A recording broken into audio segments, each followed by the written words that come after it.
لله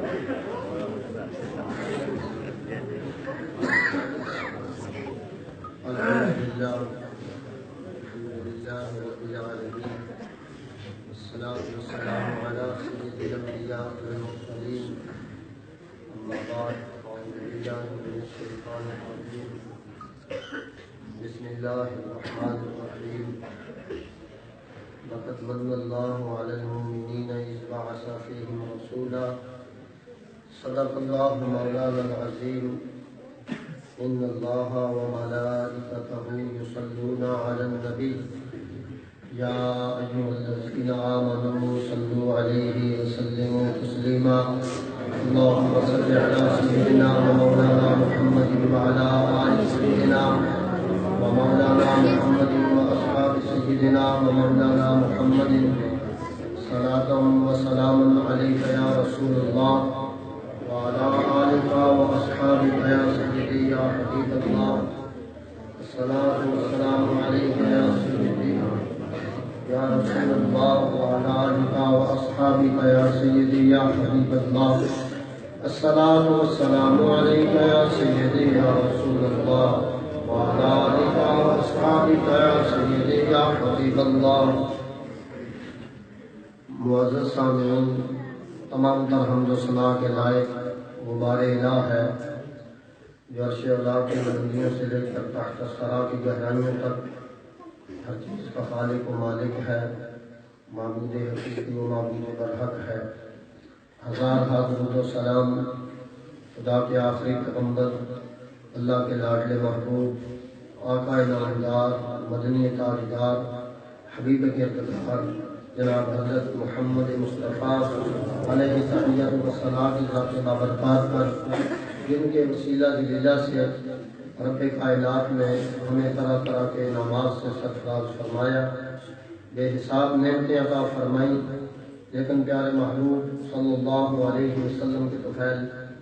کسی ایک نعمت پر احسان تک نہ جتلایا۔ آج یہ ہماری خوش نصیبی ہے، خوش بختی کی انتہا ہے کہ اللہ تعالیٰ جل مجدہ الکریم نے ہمیں اپنے پیارے محبوب صلی اللہ علیہ وسلم کا ذکر کرنے کے لیے مسجد کے اندر بیٹھنے کی توفیق عطا فرمائی ہے۔ آج پاکستان جس مقصد کے لیے بنایا گیا تھا،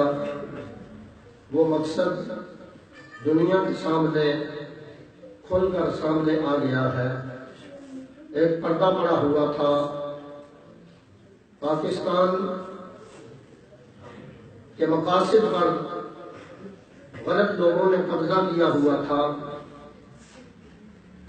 جو اہل حق تھے وہ خاموش تھے، اور دنیا یہ سمجھتی تھی کہ شاید پاکستان نبی علیہ السلام کی عظمت اور سودا کرنے والوں کا ملک ہے، لیکن جو ہی ایک مسجد کے محراب سے ایک مرد مجاہد نے سڑک پر نکل کر لبیک یا رسول اللہ کی صدا بلند کی، تو پاکستان ہے، یہ چھوٹی مملکت ہے، دنیا کے کونے کونے سے ہر طرف سے یہ آواز سنائی دی، لبیک یا رسول اللہ۔ پوری کائنات میں بسنے والوں کو یہ پتہ چل گیا کہ پاکستان ان لوگوں کا نام ہے جو یہ کہتے تھے ڈرائیں گی بلا کسے یہ راستے کی سختیاں،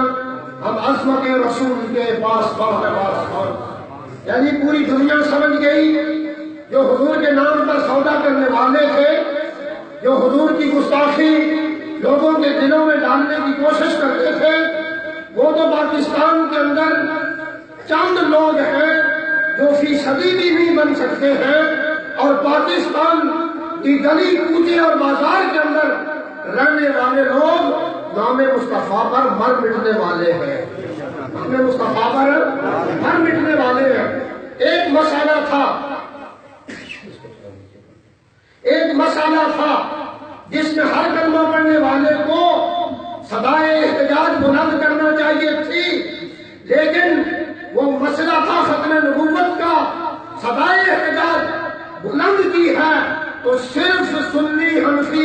لوگوں نے بلند کی اور یہ ثابت کیا ہے کہ چند ابھی سارے لوگ نہیں نکلے تھے، میں نے پہلے بھی کہا ہے، ابھی تو کچھ قسموں سے چند بوندیں نکلی تھیں تو یہاں سیلاب آ گیا ہے۔ ابھی سمندر کا رخ ہماری گلیوں کی طرف نہیں مڑا، ابھی سمندر کا رخ ہماری گلیوں کی طرف مڑا، اگر مڑ جاتا تو اس کے سامنے یہ پوری کائنات گستاخی کرنے والی بہ جاتی طوفان نوح کی طرح، پھر ان کا نام و نشان بھی مٹ جاتا، نہ ملتا۔ لیکن جو چند نکلے ہیں انہوں نے ثابت کر دیا ہے دور ہٹو ہے دشمن ملت پاکستان ہمارا ہے، دور ہٹو ہے دشمن ملت پاکستان ہمارا ہے، دور ہٹو ہے دشمن ملت پاکستان ہمارا ہے۔ جو چند نکلے ہیں انہوں نے یہ ثابت کر دیا ہے۔ آج تو امریکہ کے ایوانوں کے اندر بھی، ہندوستان کی چوٹیوں کے اندر بھی، فارات کے پہاڑوں سے جو صدا بلند ہوئی تھی یا رسول اللہ کے نام کی، آج تو پاکستان کا بچہ سونے سے پہلے بھی کہتا ہے لبیک یا رب۔ یہ ہمارا عقیدہ تھا اور اسی عقیدے کی حکمرانی دنیا کے اندر رہے گی۔ یہی عقیدہ یا چھوٹے عقیدے والے لوگ دب جائیں گے۔ پہلے ہمارے لوگ یہ کہتے تھے کہ اہل سنت اگر تھوڑا سا پانی اپنے بدن سے بہائے تو یہ بہہ جائیں گے۔ میرے خیال میں اب بدنی پانی بڑھ جائے گا اور بہنے والے بہت تھوڑے رہ جائیں گے۔ بہنے والے ایک اس مولوی کا جو کئی حوالوں سے گستاخی کرتا ہے، اس کا بیٹا بھی لبیک یا رسول اللہ کہتا ہوا فیض آباد کے اندر پہنچ گیا ہے۔ مجھے کہہ رہا تھا بیٹا تو میں طارق جمیل کا ہوں، ساری زندگی اس نے ہمیں اور سبق پڑھایا ہے، لیکن اب پتا چلا ہے حق پر مولانا خادم رضوی ہے، میرا باپ غلط تبلیغ کرتا ہے۔ نعرہ تکبیر، نعرہ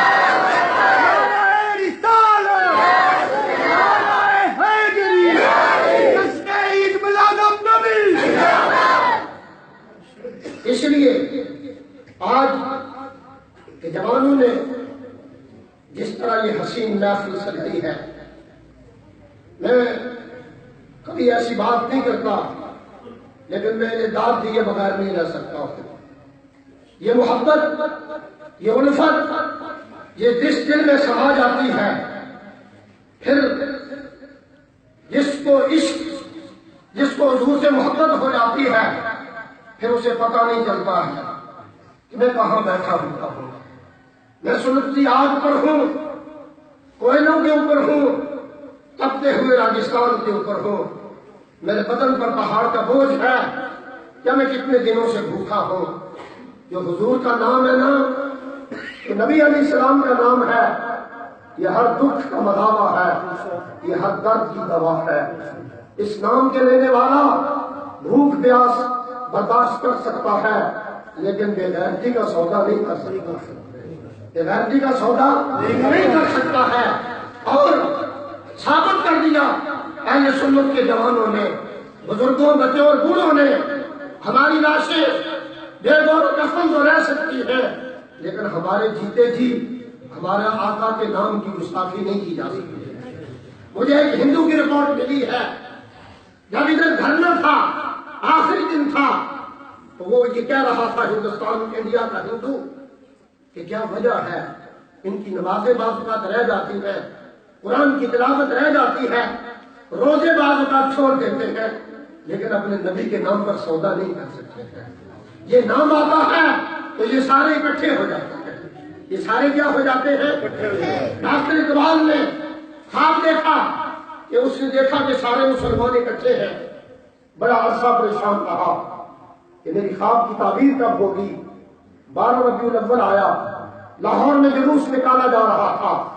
ڈاکٹر اقبال کو تقریر کی دعوت دی گئی، سامنے اس نے دیکھا کہ مجمع میں انگنت لوگ ہیں جو سیدی یا رسول اللہ کے نعرے لگا رہے ہیں۔ تو ڈاکٹر اقبال نے اسٹیج کے اوپر کھڑے ہو کے اپنا پہلے خواب بیان کرنا شروع کیا۔ مجھے تعبیر نظر نہیں آ رہی تھی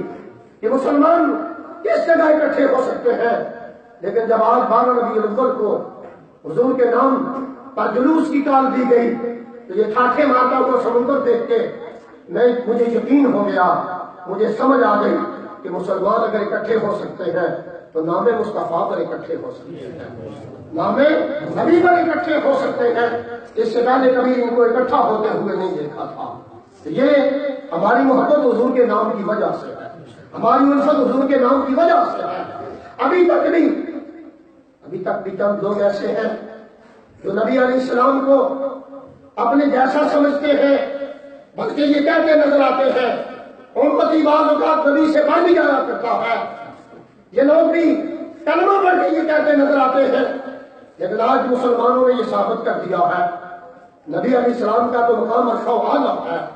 حضور کی شان تو بلند و بالا ہے، ان کے مقام کے بارے میں تو تصور بھی نہیں کیا جا سکتا کتنا اونچا ہے۔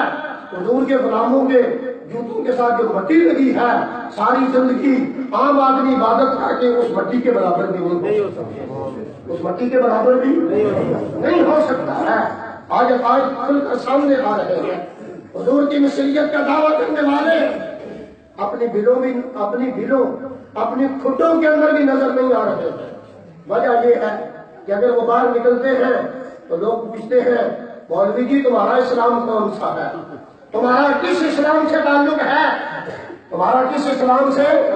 حضور کو آخری نبی مانتے ہو؟ حضور کو آخری نبی اگر وہ کہے مانتے ہیں تو بچہ سوال پوچھتا ہے چھوٹا سا، پھر باہر کیوں نہیں آئے؟ تمہارے آقا کی ختم نبوت پر حملہ ہوا تھا، پھر باہر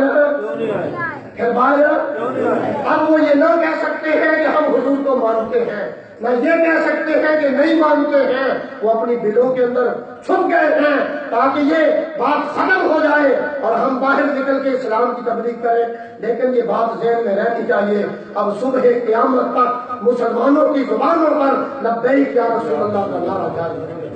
اور یہ نعرہ کوئی مٹا نہیں سکتا ہے، کیونکہ کائنات جان چکی ہے کہ اگر ہماری عزت ہے ہم کائنات کے اندر باعزت جی سکتے ہیں۔ زندگی اور موت عزت سے کوئی حاصل کرنا چاہتا ہے تو وہ حضور کے نام کے بغیر حاصل نہیں ہو سکتا۔ لبیک یا رسول اللہ، لبیک لبیک یا رسول اللہ، لبیک لبیک یا رسول اللہ، لبیک لبیک یا رسول اللہ، لبیک لبیک یا رسول اللہ، لبیک لبیک یا رسول اللہ، لبیک لبیک یا رسول اللہ، لبیک لبیک یا رسول اللہ، لبیک لبیک یا رسول اللہ، لبیک لبیک یا رسول اللہ، لبیک لبیک یا رسول اللہ، لبیک لبیک یا رسول اللہ، لبیک۔ لیکن اس نعرے سے آگے بہت سارے مسائل ہیں جن کی طرف توجہ کرنا مسلمانوں کے ذمہ ہے۔ اس دھرتی کے اندر حضور کی گستاخی کر کے کوئی بندہ عزت والی سیٹ کے اوپر اب باقی نہیں رہے گا۔ حضور کی غلامی میں تو سب کچھ برداشت کیا جا سکتا ہے، لیکن حضور کی گستاخی کے اندر کوئی باعزت زندگی گزار سکے اس ملک کے اندر اب ایسا ممکن نہیں ہے، اب ایسا ممکن نہیں ہے۔ کیوں کہ حضور کے غلام پہلے بھی ڈر کے سوئے ہوئے نہیں تھے، غفلت و سستی ضرور تھی، لیکن اب حضور کے غلام جاگ چکے ہیں۔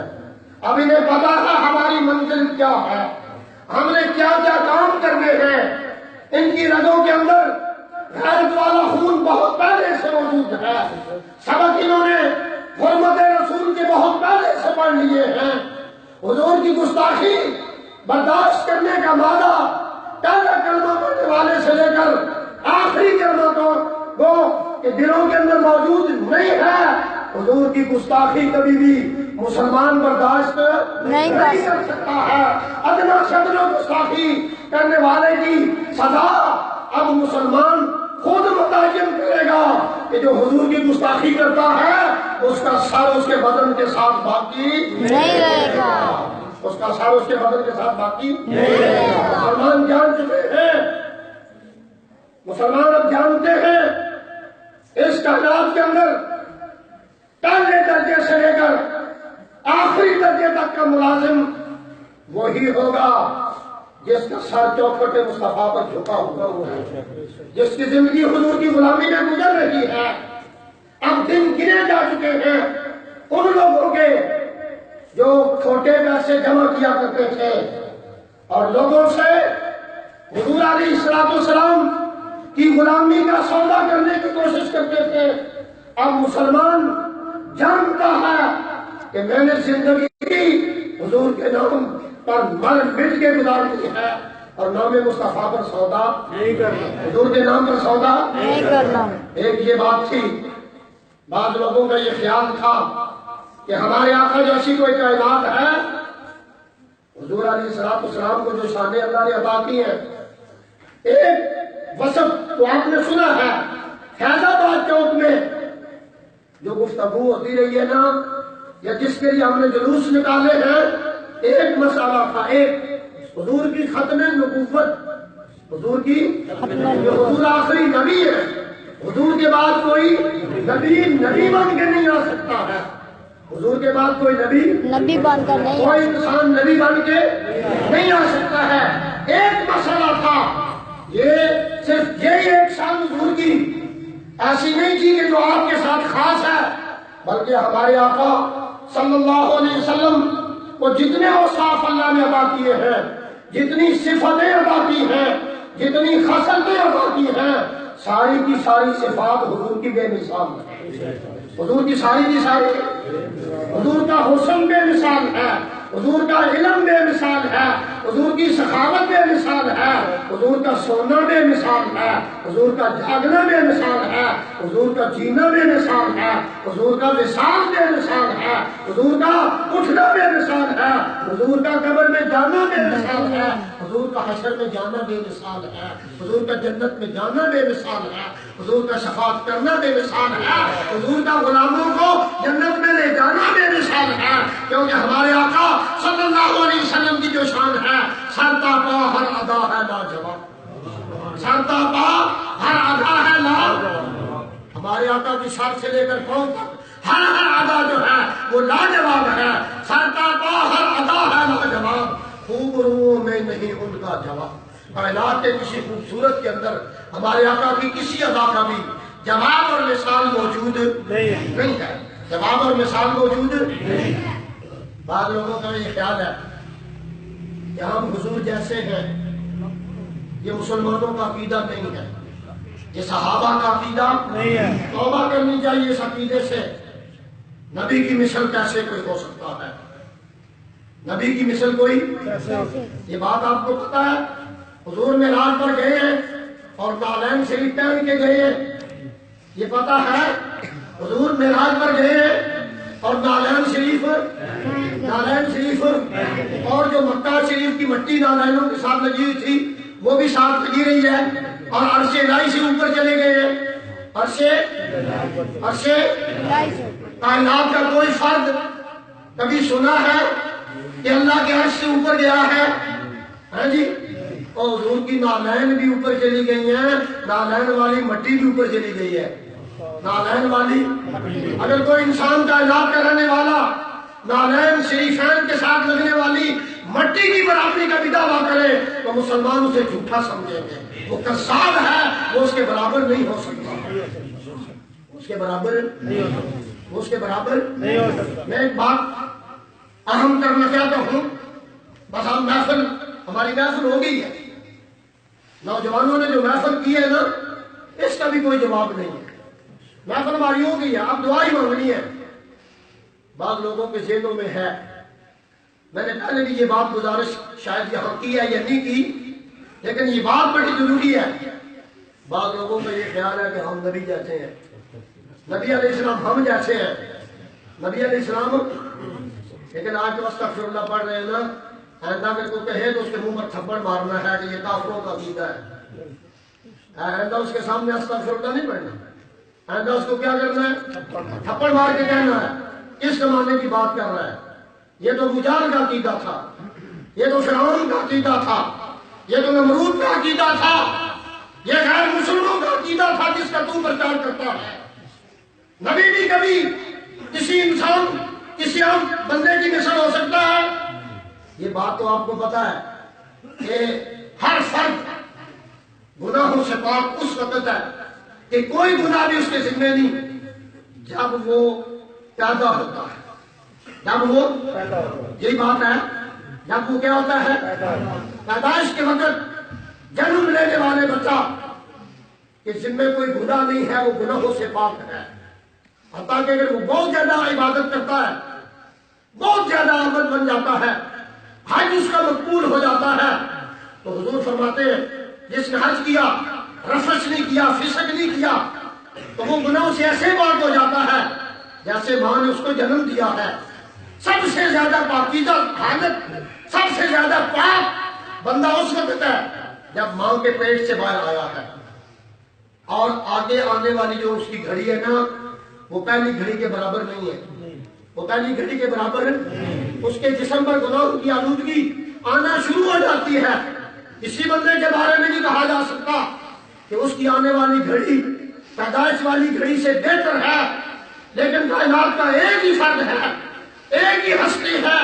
ایک ہی شخصیت ہے، ایک ہی معبود ہے جن کے بارے میں اللہ نے فرمایا ہے وَلَلْآخِرَةُ خَيْرٌ لَكَ مِنَ الْأُولَىٰ، محبوب تیرے آنے والی گھڑی جو ہے وہ پہلی گھڑی سے بہت بہتر ہے، وہ بہت بہتر ہے۔